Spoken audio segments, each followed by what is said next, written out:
All right, we're live. Hello, and everybody. Welcome to episode 5 of our little talk show called Stories from the Path. Thank you so much for taking the time to join us tonight. And thanks in particular to our good friend Mark Offenbacher for giving and sharing of himself both tonight and in preparation for this interview, and all the work that Mark has done with me and with us throughout the last 6 months to a year. I've had a chance to work together with Mark in a number of different formats, and I couldn't be more excited tonight to have the entire hour to learn more about all that is going on in Mark's life, and then all the things that have led him in the process to getting here. In a minute, I'll tell you a little bit more about how I got on the path to creating this show called Stories from the Path. But before that, I'd like to tell you a little bit more about the format for tonight's show. Tonight is a 60-minute interview and conversation. During that time, it'll be just Mark and I sharing for the most part, and Mark will be sharing a lot of elements of his story. Along the way, you may have a few things that you'd love to connect on or comment on or question, and don't worry, you'll get that chance. Later, we'll have a little Q&A at the end if it's so desired, or you can just make a comment about the experience or say something to Mark at the end. And no matter what, we have a hard ending time of 8:15, but I found that we typically do end right at about 8 o'clock. After that, Mark and I are available one-on-one or via email with any additional questions. In the first 2 episodes of this show, I have talked a little bit about how I got to this point and how the show was created. And I'm going to review a little bit on that to get going here. Really, this whole thing started very serendipitously with the thought that occurred to me after our Train the Trainer conference in San Antonio. And I think a number of you were there with us for that conference. But at that conference, Regina assigned me to be Mike's room ambassador. And I thought that pretty much meant standing at the door and handing a microphone to Mike and saying, "Ladies and gentlemen, the universe." But in reality, what it meant is it meant me hosting Mike in an interview where I sat on stage and I got to interview Mike with the questions that Regina had created in advance. So it went a completely different way than I expected, and it sort of started me in a place of awareness where I really learned that I enjoyed interviewing people. So I talked about that a little bit in the first 2 episodes of Stories from the Path. And in the last 2 episodes, I talked more about the awakenings that I've gone through in working with other people. I've always been sort of a go-it-alone kind of guy. And I've learned very, very fortunately in the last year that there's so much more power in pairing up. And when we pair up with other people, both in the work that we're doing and energetically, we get to a place where we can do doubly powerful work. And that's so important as humanity continues its shift. Over the last 2 years, I've explored a lot of paths that I never thought I would have explored in this lifetime. And almost all of them have been direct tributaries of working through the river of IP. Now, beyond just pairing up with other people, I've also learned the power of the collective. And so often we underestimate the power of the collective in our lives. But it led me to making a decision to start a men's forum about 10 months ago. And this has blossomed into pretty much the favorite thing that I do every month.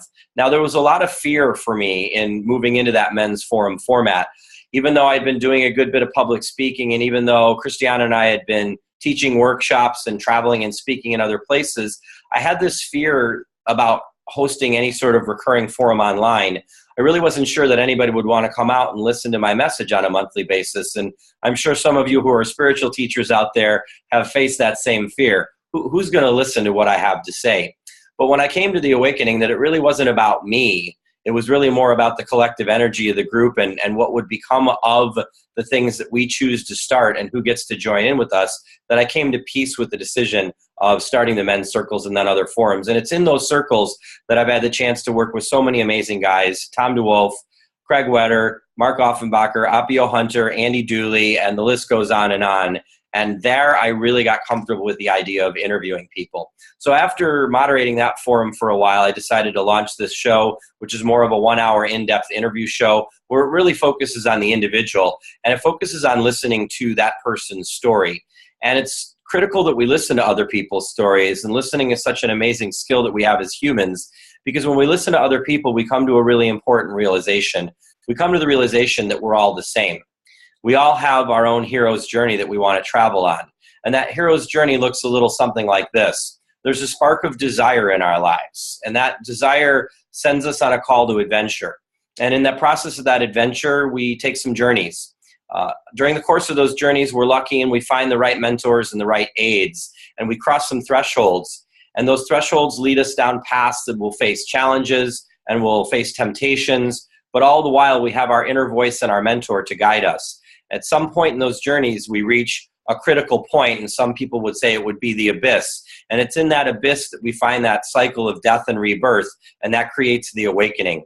And our awakening will lead us to contentment or some sort of atonement, and then we'll be returned to the other side, and we'll come to a new call and a new desire. And that's something that was outlined first, really, by Joseph Campbell in his concept in 1949 called The Hero with a Thousand Faces, and where he really wrote and spoke about the hero's journey. And he's gone on to speak about how that relates to really all the great stories of all time, in particular Christ, Gautama Buddha, Moses. They've all gone down this path of the hero's journey.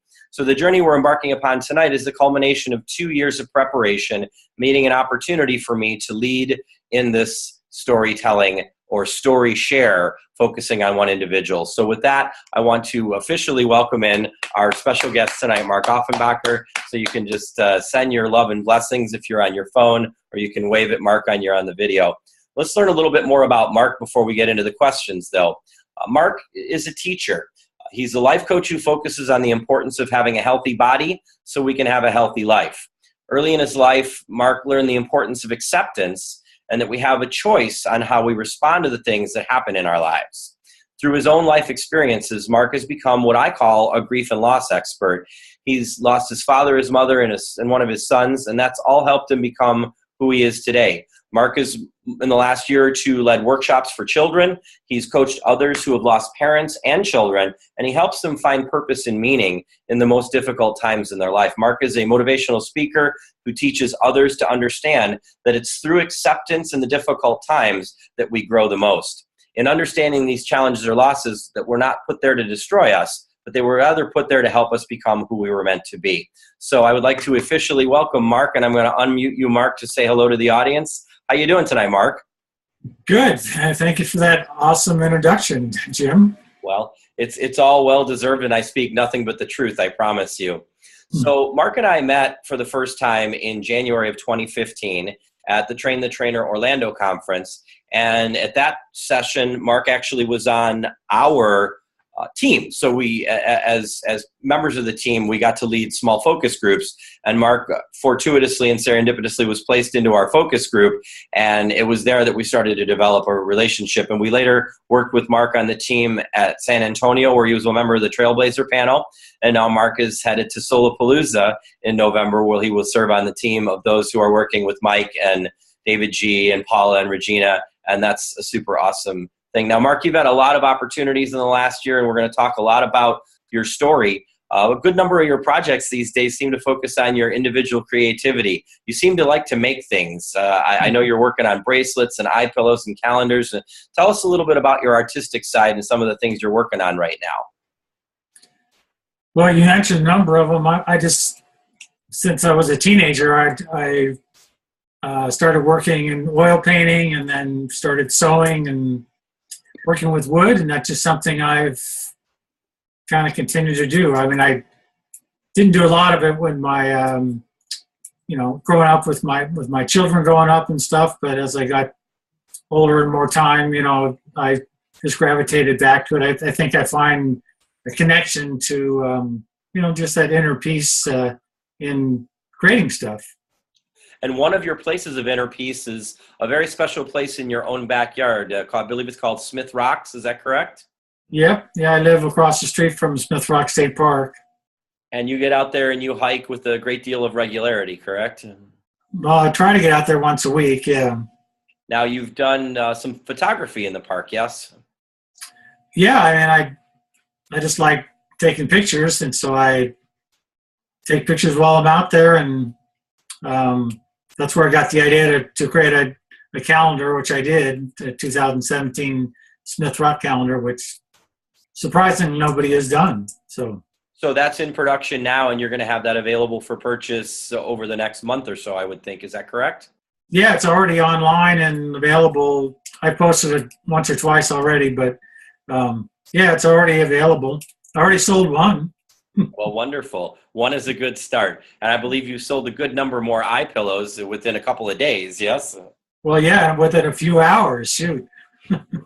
That's great. So the last 2 years of your life have really been, in many ways, the most balanced and most peaceful years of your life. But like all of us, your story is defined by the contrasts and the challenges and how you've responded. One of the things I recognize in Mark, and you will too if you haven't heard him speak before, is he really is a master of acceptance, a person who truly lives in a space where he believes that everything is always exactly the way it's supposed to be, even when things happen that we might not prefer. We'll talk a little bit more about acceptance and later in the broadcast specifically, and about a workshop that you've designed. But let's get a little deeper into your story right now and find out how you came to live in this place of acceptance. I guess your first big chance to face contrast in your life happened around your 9th birthday, right? Yeah, actually, my mom, who had cancer, passed away on June 4th, and my birthday is June 5th. So, Well, how did you find out about that? Tell us a little bit about that day in your life. well, that morning, the day before my birthday, the best I can recollect is my dad just woke us up and said, you guys need to get up and go to school. And yeah, by the way, your mom passed away last night. So it's like really all that in the same breath. And so it's like, that was it. It's like, guys got to get up and go to school. So how did that unfold over the next, week, month, year in your life?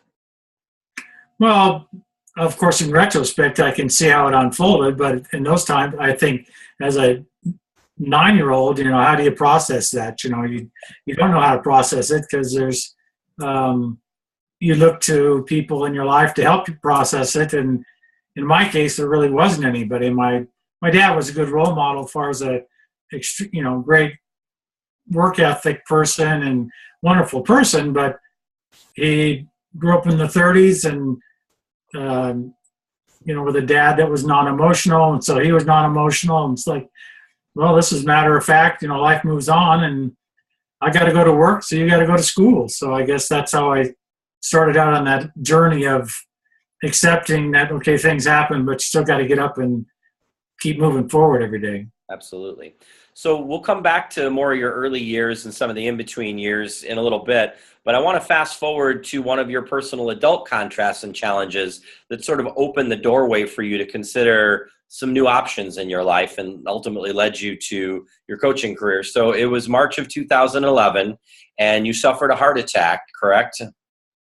Yeah, I was working for the airlines and I was on a layover for the weekend and just was visiting my brother at the time and ended up waking up in the middle of the night, which is unusual for anybody having a heart attack, and just felt like I had indigestion and sat with it for a number of hours trying to sort it out, and then finally realized, well, maybe I should wake my brother up and maybe we should go to the hospital. Mm-hmm. So you wound up going to the hospital and the doctor said... Yeah, I wasn't in extreme pain or anything like that. Like I said, it was more like heartburn, but I went in and some, they hooked me up and gave me some, they do an EKG and all that. And the kid walked out with the reading, and 3 doctors walked back in, and all he says, well, just got to hold on, buddy.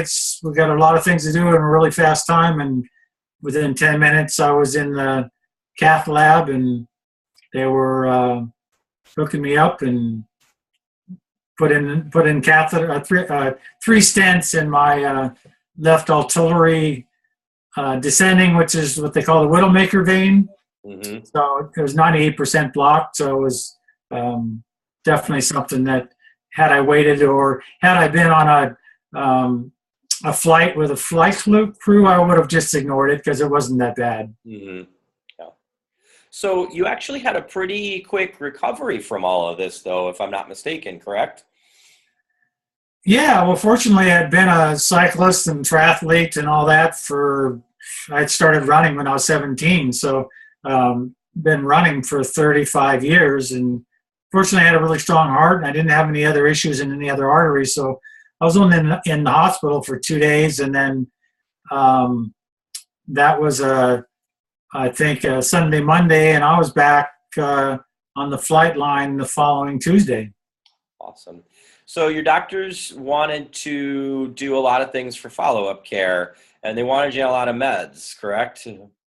Yeah, and after I'd been on their medication regime for about 6, 7 months and was bleeding, everywhere. You bump anything and you get a bruise, and you know, and that just wasn't working for me. And my cardiologist wanted me to even go further into the program, and I said, I don't feel good on it, and because prior experiences with medications, I said, I'm going to have to get my health in order and get my weight and all that under control, and so I didn't have to live on meds, and that's what I did.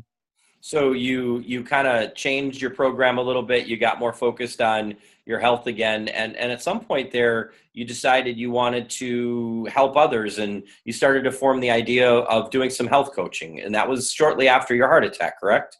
Yeah, that was September of 2011, so it was within 6 months. The program that I used, I found very helpful and very easy, and knowing how difficult it is for people to lose 10 or 20 pounds, and I lost like 38 or something like that. I thought that's something I certainly can help people do. So that's when you founded or started the foundation of HealthMark Coaching. Well, it was called Healthy Hearts at that time, but I created that name, and I really focused in the early years on helping heart attack victims, or heart attack survivors, I should say. Right. But I discovered that most heart attack survivors tend to be as old as I was or older, and they typically aren't very motivated to make any changes. Yeah. So, but you made the changes in your life. Yeah, I made them and still live them today. Absolutely. So this heart attack and this sort of soul-searching period that you went through and sort of reclaiming your own physical health, it started a path for you that made you awaken the desire to discover some more spiritual health too. And we'll get to that in a minute, but I think if I remember correctly, you told me that sometime around 2012 or 2013, you decided to make a move. So you moved from your home in the Pacific Northwest to Las Vegas, correct? Yeah, because I've been searching for work really since, after I left the airlines, 2011. Looking for project management work, and my kids lived in Las Vegas, and my son Sean said I could come and stay with him, so I went to Vegas and was there for 6 months or so. In Vegas, you found some things. You found a church that was kind of meaningful to you, yes? Yeah, I mean, I enjoyed being around my kids and seeing my grandkids, and it was a great church, but and it was really a good time for me because I was able to maybe sort through what I really wanted and where I wanted to live, and then I had some friends offer that live here close to where I'm living now. Said, if you want to, you can come and stay with us. And I really wanted to live in a like Vegas, it's a drier climate, but a little more green, snow, and stuff like that. And so I decided to come back to Central Oregon. So you came back to Oregon in the summer of 2013 then, right? So about a year and a half or two after your heart attack. Yeah. Now, sometime shortly thereafter, while you were staying with those friends, you found a very important book that you said became a big part of your life. You discovered a book called A Course in Miracles by Marianne Williamson, correct? Yeah, when I was in Vegas, I came across Marianne Williamson's Return to Love, which really kind of opened the door to a little broader spiritual perspective, not so much dogmatically Christian-based, so to speak, but more spiritual in nature. And that whole Return to Love book is based on the Course in Miracles. So tell us a little bit about your experience with the Course in Miracles. Did you do it? Did you read through it? Did you follow it? Yeah, it's a year-long process because every day you have you read a chapter, for lack of better words, and it gives you homework assignment or something that you're supposed to do that day, all day. And every day it's something new, and it's something that you need to do. It doesn't matter whether you believe in it or not. It's a matter of just, it helps you go through a process maybe of releasing past beliefs that really weren't serving you, that really weren't true. So you found that this work started to energetically and spiritually change you. Did it also physically change you? I don't know whether it physically changed me, but yeah, energetically, yeah, it just started opening up my mindset and helped me kind of, shed some beliefs I had regard around, being a Christian, really opening the door to really our true spiritual power or energy or self, the worth that we have internally, not so much that it's not outside of us, it's in us. Mm-hmm.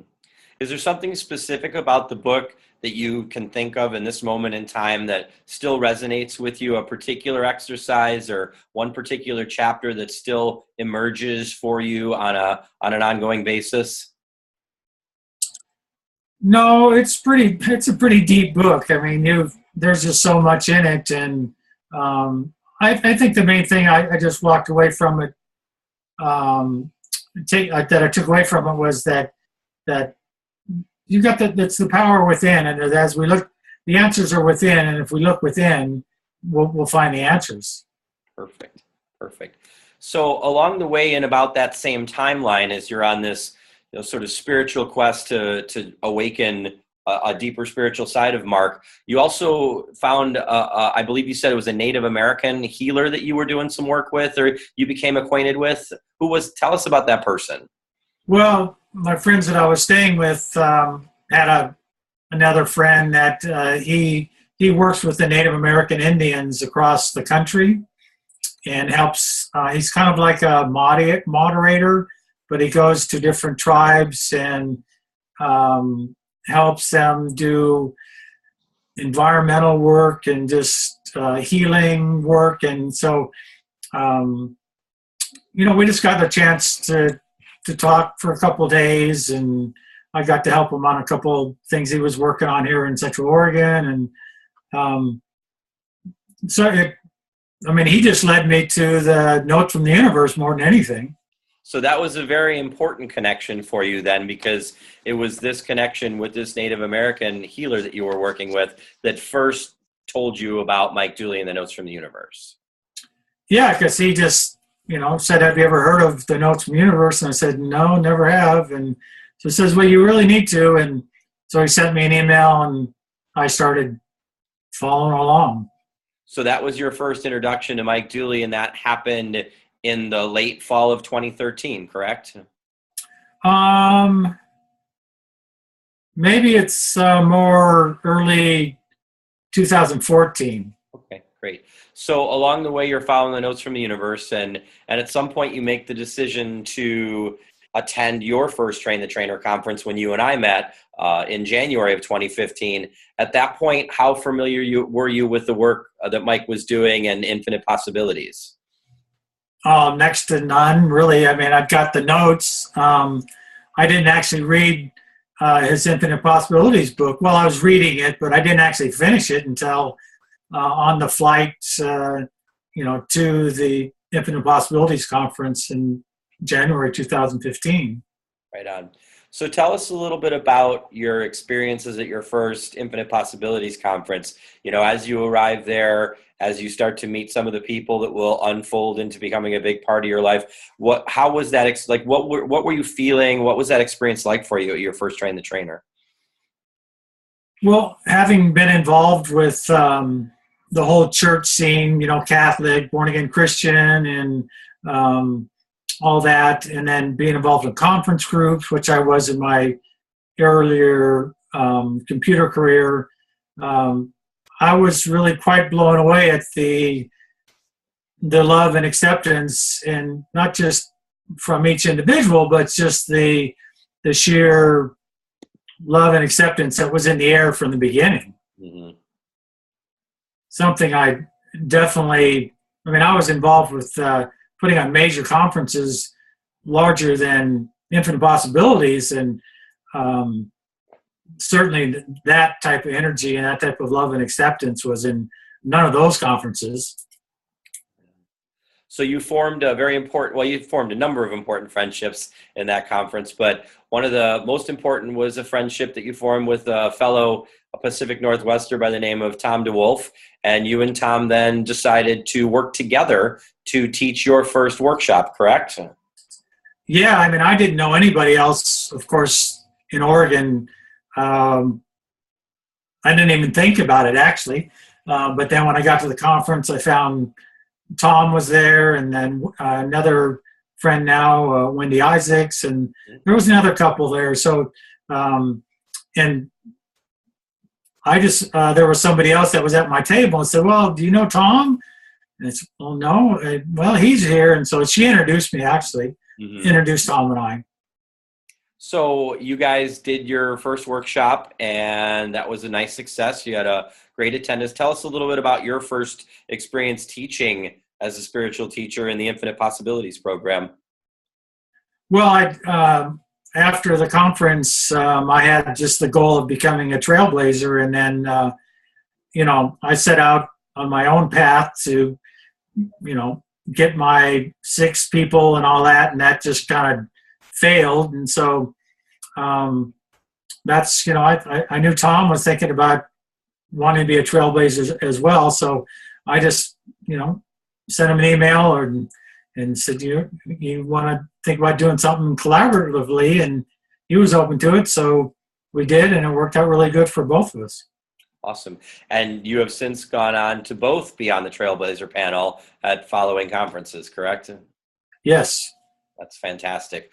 Well, we're very grateful to your Native American friend for introducing you to the Notes from the Universe, because without that little tip of the cap, at least 80% of us that are on this call tonight would have likely never met you. So when we talk about magical serendipities, I would say that direction was one of the most magical for all of us.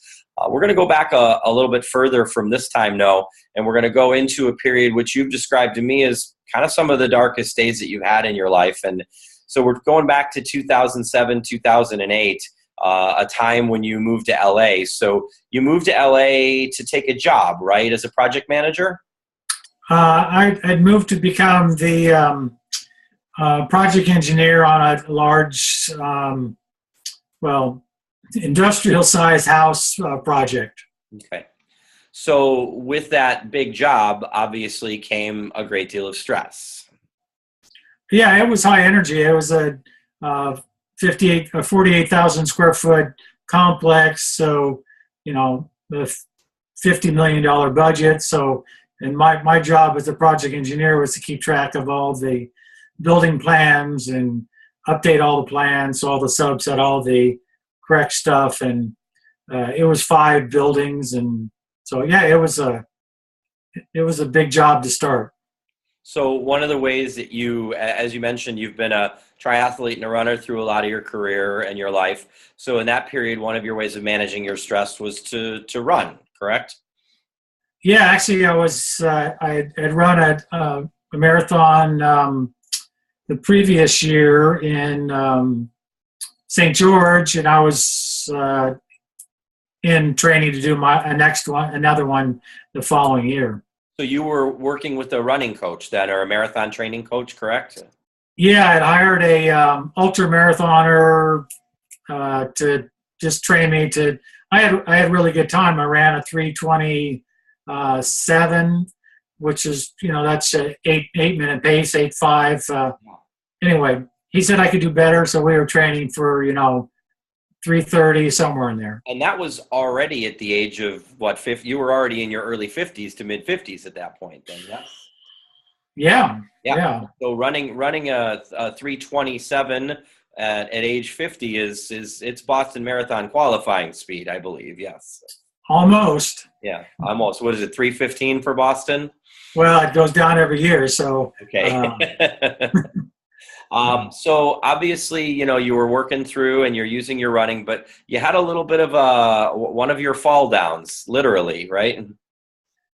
Well, yeah, we were out training one day around a golf course, and I, tripped over a tree root and just did a Superman dive into the mud, and I didn't break or injure anything, but about 2 weeks later, I ended up in the ER with vertigo, and they said it was a viral infection that destroyed an inner ear nerve, but they don't know whether or not it could have been related to that hard fall, or anyway, it kind of turned my world upside down.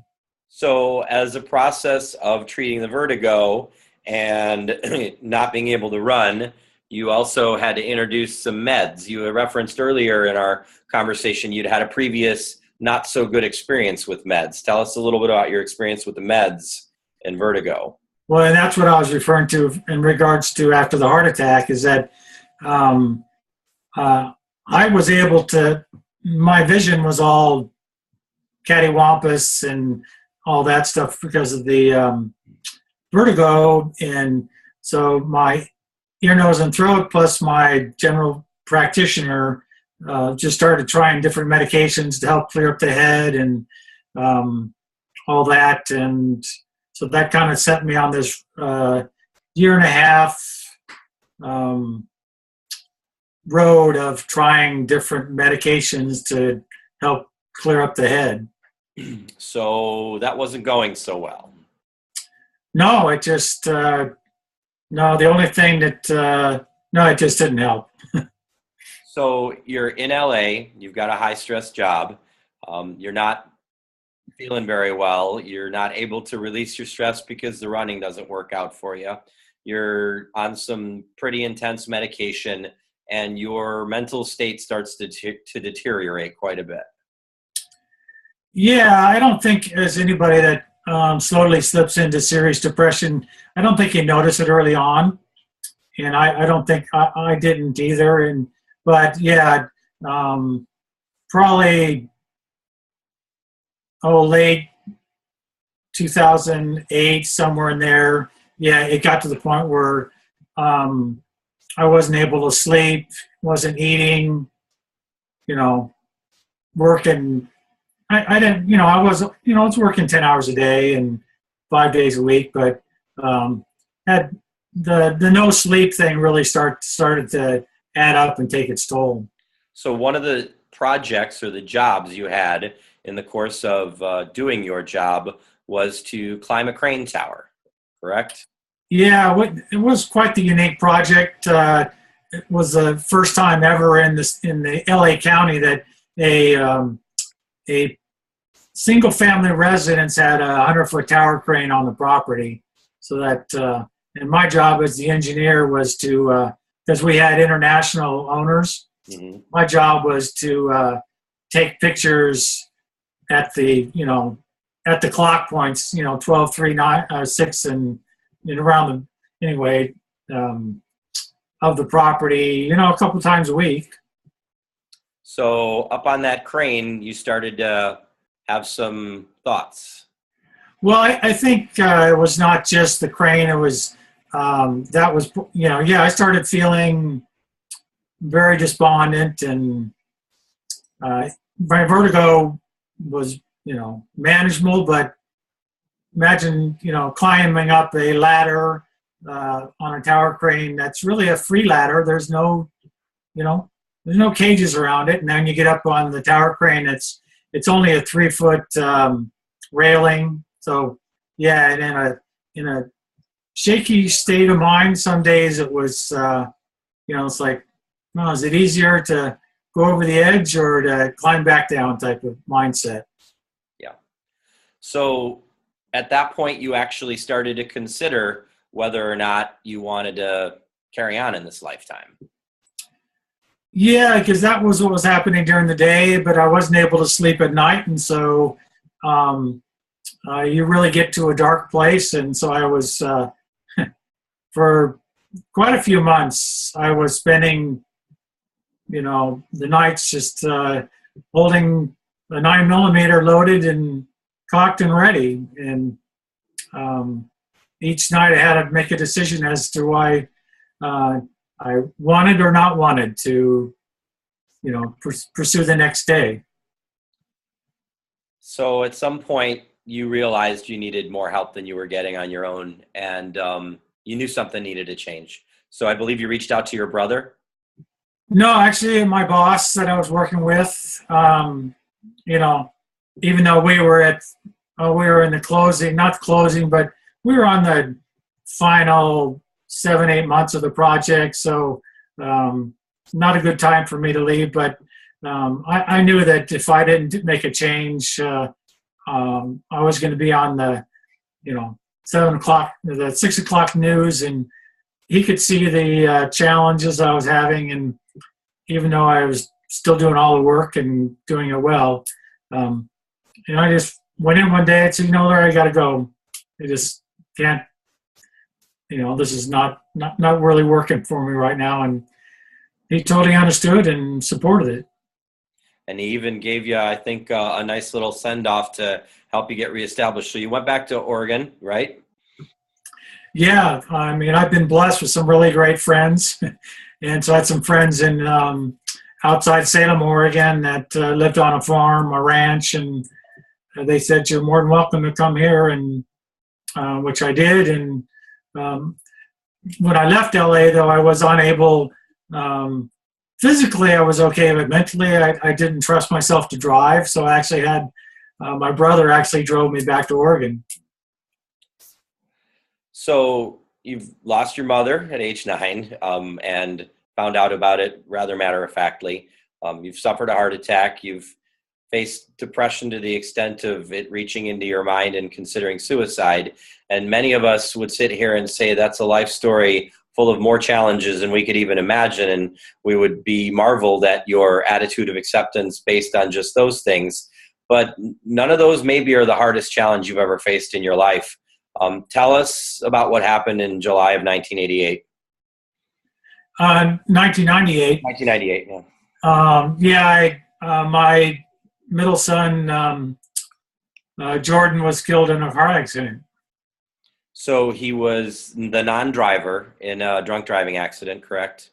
Yes, he was a passenger. And I believe the driver survived, correct? Everybody else lived. There was four people in the accident, and fortunately for the other 3, the one other the male that was in the car, he was not unconscious, so he was able to extract my son's girlfriend and the driver from the car. Right. So your son Jordan did not survive. And obviously the other 3 did. Not an easy thing for a parent to face, obviously. Have you ever had any contact with the driver of the car? No, not since the court. She was in Oregon, and it's a Measure 11 crime. So you drink, you drive, you kill somebody. So it's automatic, prison sentence. So she, but I was at her sentencing and all that. But no. But you said to me that you've offered forgiveness in your heart, correct? Well, yeah, that actually happened the day afterwards. I went and visited her and my son's girlfriend in the hospital because they were both in the burn ward because they both had significant injuries. And yeah, I told her that day that, I didn't, I certainly held her accountable, but I didn't, there was no ill will. I wasn't bitter towards her or, that was not a place that I went. Yeah. So as I've heard this story a few times, and as I've listened to it, and I know as all of you in the audience and those of you who will watch later, listen to this, you'd probably come up with this question in your mind and you'd say, I don't know how you manage to keep an attitude of acceptance with the things that have happened in your life. In fact, you told me at one point, even your therapist said to you, Mark, I don't know how you manage. Can you tell us what you told her when she said that to you? Yeah, I remember. I mean, I had been going to this wonderful woman for decades, um, and she just said, I don't know how you manage to get up and, keep taking another swing at the bat, and I, based on what I learned from my dad, is that you just got to get up and, you know, go another round. And I said, what other choice do you have? And she said, well, there's plenty of other choices. You just don't seem to think that they're available to you. And she was right. I didn't see it that way. It's that wasn't, that's just not the way I looked at it. I looked at, okay, well, I gotta look at it, do the best I can with it, and move forward from it. Absolutely. You're remarkable, my friend. So somewhere along the way, you adopted a practice of writing notes to Jordan. And tell us a little bit about that practice for you. Well, that, kind of happened really early on. It's, he passed away in July, and even so that following April on his birthday, I started a practice of writing a card and flowers and taking it to the grave, taking it to the accident site. Mm-hmm. But when you write the letters, or when you wrote the letter then, and as you continue to communicate with Jordan and his spirit on the other side, you don't write it from a place of loss or sadness. Tell us a little bit about your approach to the communication you send out to Jordan. Yeah, even from the early just cards that I started, it was always from, just sharing with them what was going on with me, with his brothers, with life. And, there was always, sure, I miss having you here, and those type of perspective, that certainly was part of it. But my focus was more just about sharing what was going on, and that he was, right here with me and hearing what I was sharing. It's just incredible, Mark. To live in a place of acceptance means to truly believe that everything in our life happens exactly the way it's supposed to, even when the things that we don't prefer happen in our life. When you and I first started to work on our men's forum topic and presentation together, and then later for our workshop, which we'll talk more about at the end of this call, I was doing some research and I came across something about acceptance at a website called abundanceandhappiness.com. And to me, it sort of embodies exactly what Mark's teachings are. And I'm going to share it with everybody in the audience now. Acceptance and your willingness to consciously activate its power in every aspect of your life is often overlooked as a key to your experience and a quality of life that surpasses human logic.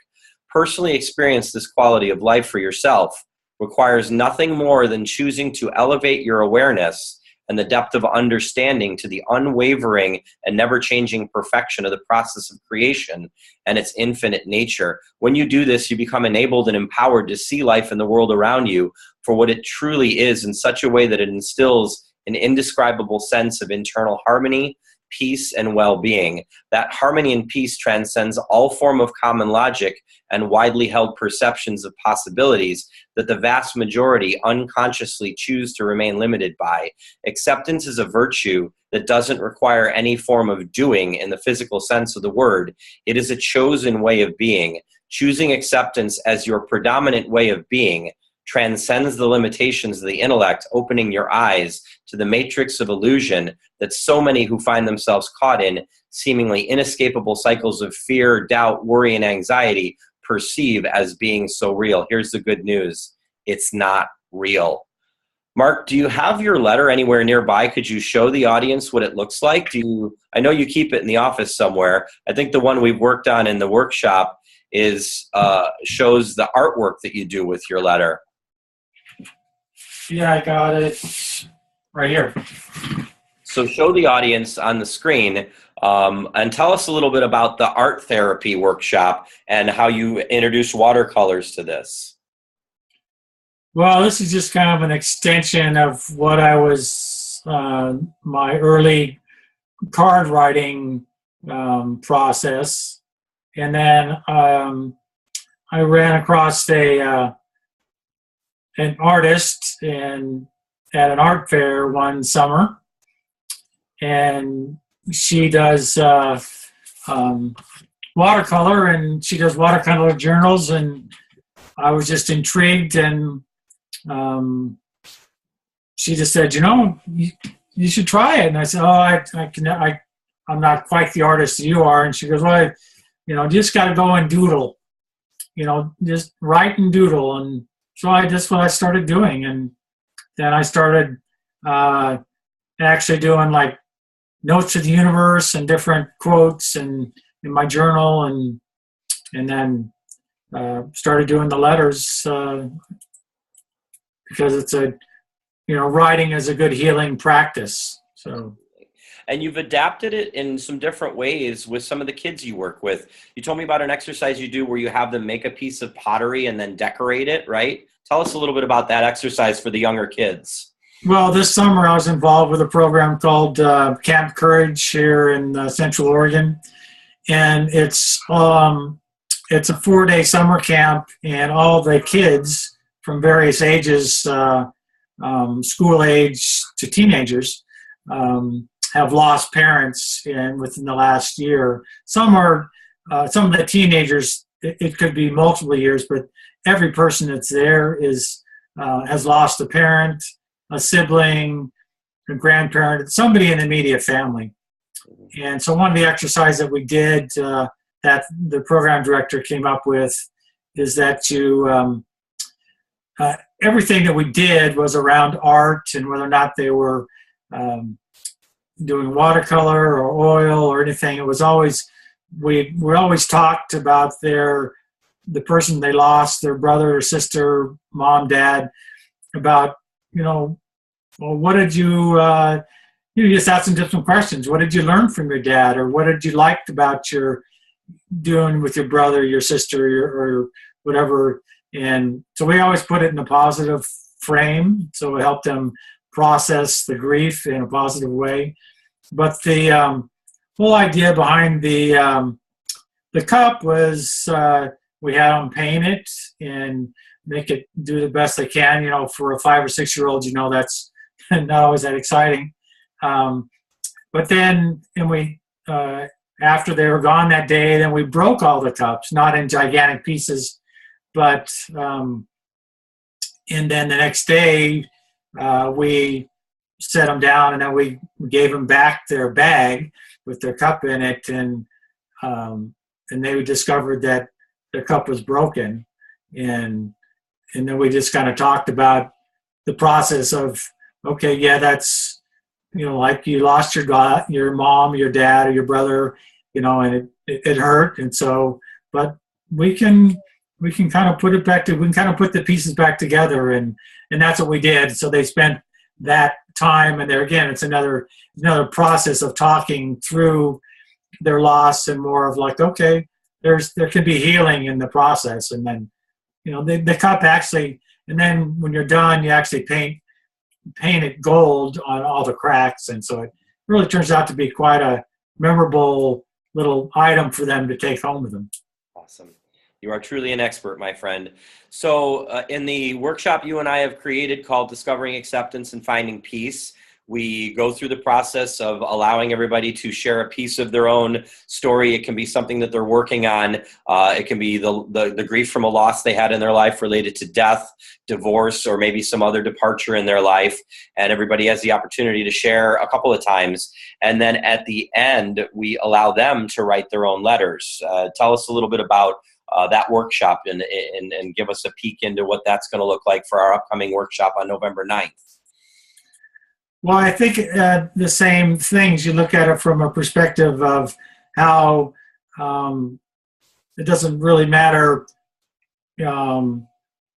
your point of reference, and almost everybody says, every doctor or therapist will say, getting your words out on paper is very therapeutic for you and helps you release that energy.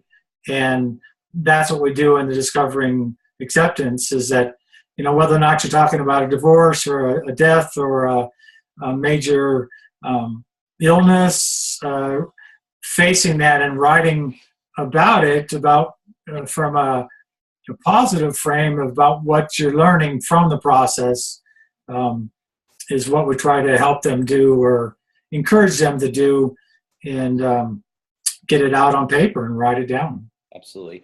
And we have had some really profound shares in our first experience, and we're looking forward to our next one coming up November 9th, and you can learn more about that in our future posts. Do you feel like sharing your letter tonight, Mark? Yeah, I think I can read it. I'd love it if you share it. I think it's a perfect way for us to close things out, for us to get a peek into what it looks like when it's a personal part of our life, and how it is to speak to our loss from a place of acceptance. And you're an expert and a wonderful example at it. And I'd love to close things out by hearing you read your letter tonight. Okay, well, this was written April 5th, 2016. Jordan's birthday's on the 7th, so just a couple of days before his birthday, and I just write, Dear Jordan, hi, it's been a while since I've written. As you know, it's not because I haven't been thinking about you. I think of you every day. The past year has been amazing, and I've learned so much about life and who I am. I really enjoyed our interactions and the closeness I felt. I'm extremely grateful that you led Robert to Dome Mountain. Excuse me.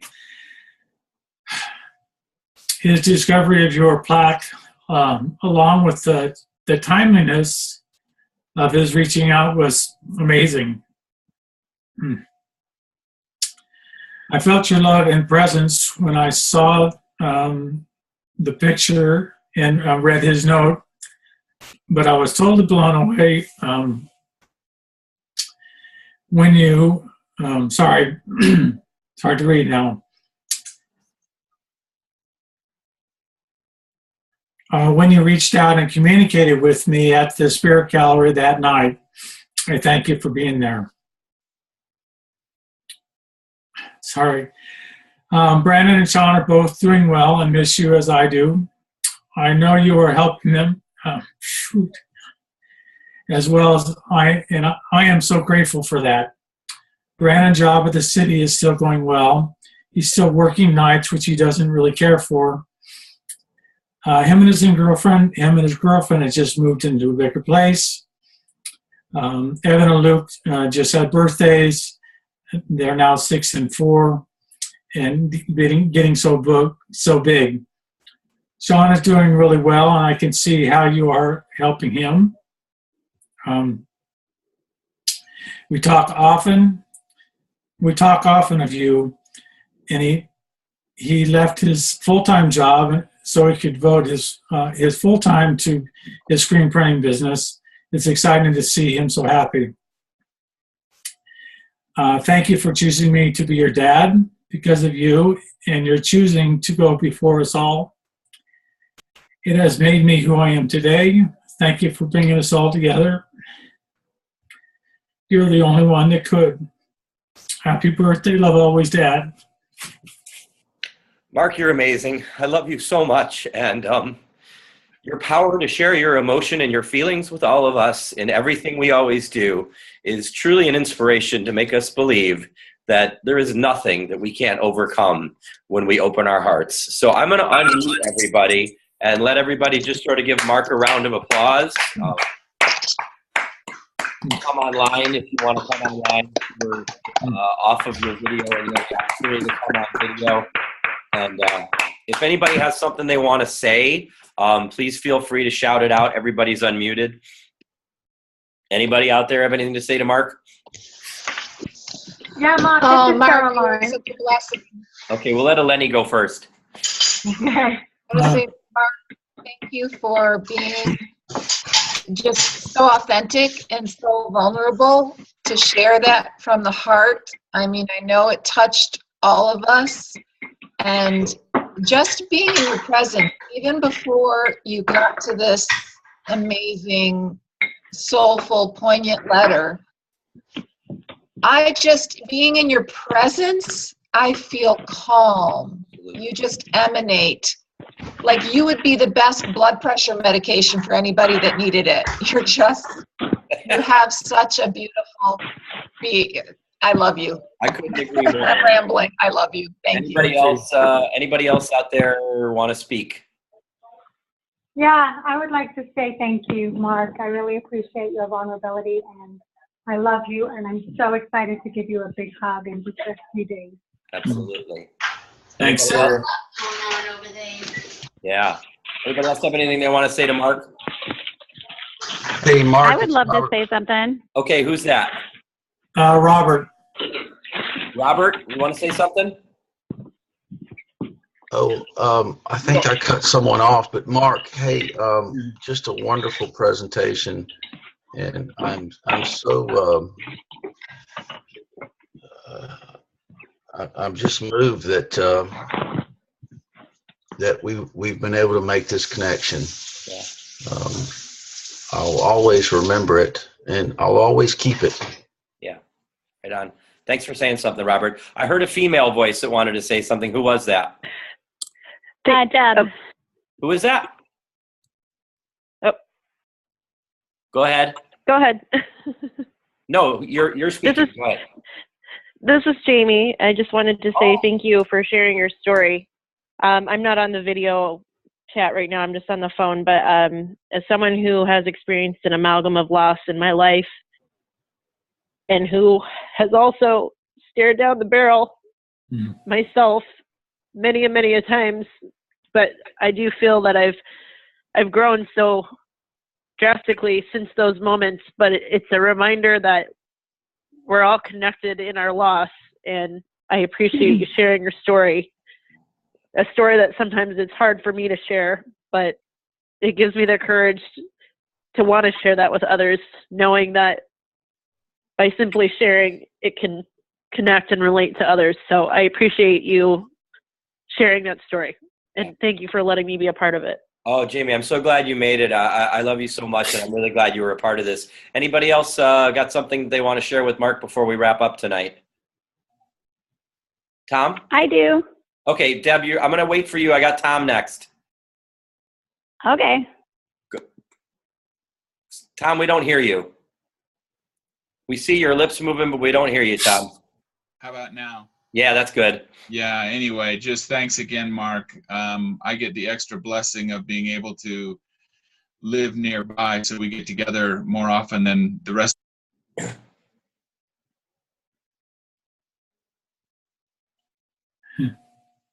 We lost you again.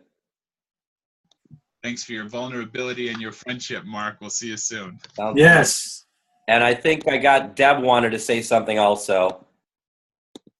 Well, I think everyone has pretty much said it, but I just want to say that it was so awesome listening to your story tonight. And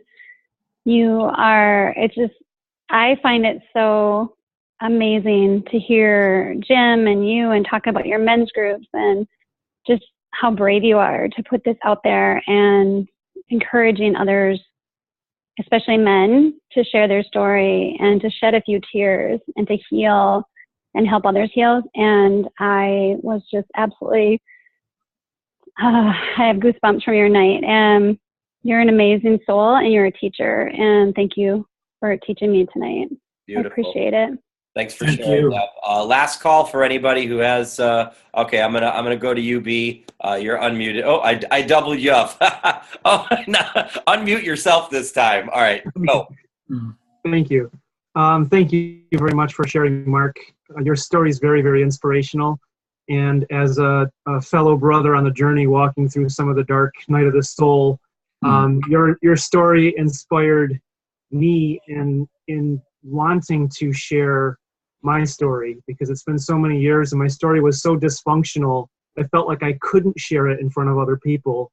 And by watching you and listening to you open up and share some of the dark places that you've been in your life, how much hope it's given both to yourself and to other people.